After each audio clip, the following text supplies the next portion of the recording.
ಏನ್ರಿ ಇದು ಬರೀ ಕೈಲ್ ಬಂದಿದ್ದೀರಾ? ಬೆಳಿಗ್ಗೆ ಕೆಲ್ಸಕ್ಕೆ ಅಂತ ಹೋಗಿದ್ರಲ್ಲ. ಕರ್ಕೊಂಡು ಹೋಗಿದ್ರು ಕಣೆ, ಜನ ಜಾಸ್ತಿ ಆದ್ರಂತ ವಾಪಸ್ ಕಳಿಸ್ಬಿಟ್ಟು.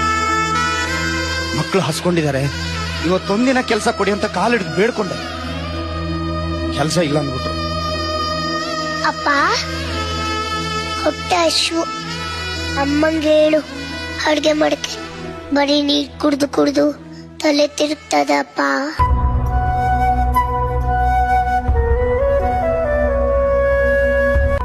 ಅಯ್ಯೋ ದೇವ್ರೆ, ಮಕ್ಕಳು ಹಸುವು ಅಂತ ಅತ್ತಾಗ ಒಂದು ತುತ್ತು ಅನ್ನ ಕೊಡಕ್ಕಾಗ್ತಾ ಇಲ್ವಲ್ಲ. ಮಗಳೇ, ಇವತ್ತೊಂದಿನ ನನ್ನ ಕ್ಷಮಿಸ್ಬಿಡಮ್ಮ.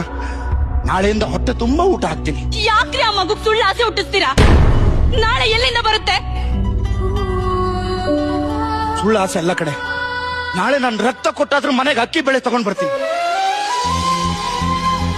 ಇವತ್ತು ಆಸ್ಪತ್ರೆಗೆ ಹೋಗಿದ್ದೆ, ಖಾಲಿ ಹೊಟ್ಟೆಲ್ ಬಂದಿದ್ದೀರಾ, ಹೊಟ್ಟೆ ತುಂಬಾ ಊಟ ಮಾಡ್ಕೊಂಡು ಬನ್ನಿ ಅಂತ ವಾಪಸ್ ಕಳ್ಸಿದ್ರು. ಅವ್ರಿಗೇನ್ ಗೊತ್ತು, ನನ್ ರಕ್ತ ಕೊಡ್ತಾ ಇರೋದೇ ಅನ್ನಕ್ಕೋಸ್ಕರ ಅಂತ. KTM ಗಾಡಿ ಮಣಿಗೆ ಬಂದು ಕೇಳ್ತಾನೆ, ಯಪ್ಪ ನನ್ನ ಕೂಡ 4 ಮಂದಿ 5 ಮಂದಿ ದೋಸ್ತರು ಕಾಲೇಜದವ್ರ KTM ಗಾಡಿ ಮ್ಯಾಗ ಬರ್ತಾರೆ, ನಾನು ನಡ್ಕೋತ ಆದ್ರೆ ನನಗೆ ಅಪಮಾನ ಅನಿಸ್ತದ ಅಂತ ತಿಳ್ಕೊಂಡ ಅಪ್ಪಗೆ ಹೇಳ್ತಾನ. ಆದ್ರ ಅಪ್ಪ ಕಣ್ಣಾಗ ನೀರ್ ತಂದು ಹೇಳ್ತಾನ, ತಮ್ಮ ನಿನಗೆ ಹಾಕೋಳಕ ಪ್ಯಾಂಟ್ ಅದ, ಹಾಕೋಳಕ ಹಂಗ್ಯದ, ಆದ್ರ KTM ಗಾಡಿ ಇಲ್ಲ ಅಂತ ಅಪಮಾನ ಆಗತ್ತದ ಅಂತೀಯಲ್ಲ. ನಾನು ಸಾಲ ಮಾಡಿ ನಿನಗೆ KTM ಗಾಡಿ ತಂದು ಕೊಟ್ನಿ ಅಂತಂದ್ರ ನನಗ ಊರೊಳಗ ನಂದ ಅಪಮಾನ ಆಗುತ್ತದ. ದೇನೆ ಮಾಡಿ ನನಗ ಅಪಮಾನ ಆಗುತ್ತದ. ನನ್ನ ಹಂಗೆ ಹರಿದದ, ನನ್ನ ದೋತ್ರ ಹರಿದದ, ಹಾಕೋಳಕ ಚಪ್ಪಲ್ ಇಲ್ಲ ಅಂತ ಇಷ್ಟೆಲ್ಲ ಹೇಳಿದ್ರು ಮಗ ಕೇಳುವ ಪರಿಸ್ಥಿತಿ ಒಳಗಿಲ್ಲ. ಒಂದೇ ಮಾತು ಹೇಳ್ತಾನ, ನಾನು ಅಪಮಾನ ಆದ ನಂತರ ನಾನು ಬದುಕೋದಿಲ್ಲ ನೋಡಪ್ಪ, ನಾನು ಸಾಯ್ತೀನಿ ಅಂತಾನ.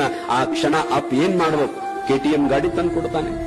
ಮನೆಯವ್ರ ಸಮತ್ತು ಕೇಳ್ತಾನ, ಎಲ್ಲರೂ ಐಫೋನ್ ತಗೊಂಡಾರಪ್ಪ, 1,20,000 ರೂಪಾಯಿ. ಏನ್ ಮಾಡ್ಬೇಕಪ್ಪ ಮನೆಯೊಳಗೆ? ಏನ್ ಮಾಡ್ಬೇಕು? ಯಾವ ಮಗ ತಂದೆಯ ದುಡ್ಡಿನಲ್ಲಿ ಮಜಾ ಮಾಡ್ತಾನೆ ಅವ ಮಗ ಅಲ್ಲ, ಅವ ನಾಲಾಯಕ ಮನುಷ್ಯ. ನೀನ್ KTM ಗಾಡಿ ತರ್ತಿ ಅಂದ್ರೆ ದುಡು ತಗೊಂಡು ಬಾ. ನಿಮ್ಮಪ್ಪ 50 ವರ್ಷ ಕಾಲನಿಲ್ಲ ಅಡ್ಡಾಡ್ಯಾನ, ಅವಗೊಂದು ಸ್ಕೂಟಿ ತಂದುಕೊಡು, ನೀ ದುಡಿದು ದುಡ್ಡಿನಾಗ ಮತ್ತ ಅವನ ಹೊಲ ಮಾರಿಸಿ, ಮತ್ತ ಅವನ ಮಂದಿಯಲ್ಲಿ ಸಾಲ ಮಾಡಿಸಿ, ಮತ್ತೊಬ್ಬರಲ್ಲಿ ಜೀತ ಇಟ್ಟು ನೀ ಕಾಲೇಜದೊಳಗೆ KTM ಗಾಡಿ ಹತ್ತಿ ಐಫೋನ್ ತಗೊಂಡು ಅಡ್ಡಾಡಿದ್ರ ನೀನು ಮನುಷ್ಯ ಅಲ್ಲ, ನೀನೊಬ್ಬ ಮಗ ಅಂತ ಹೇಳಿಸ್ಕೊಳ್ಳಲಿಕ್ಕೆ ಯೋಗ್ಯ ಅಲ್ಲ.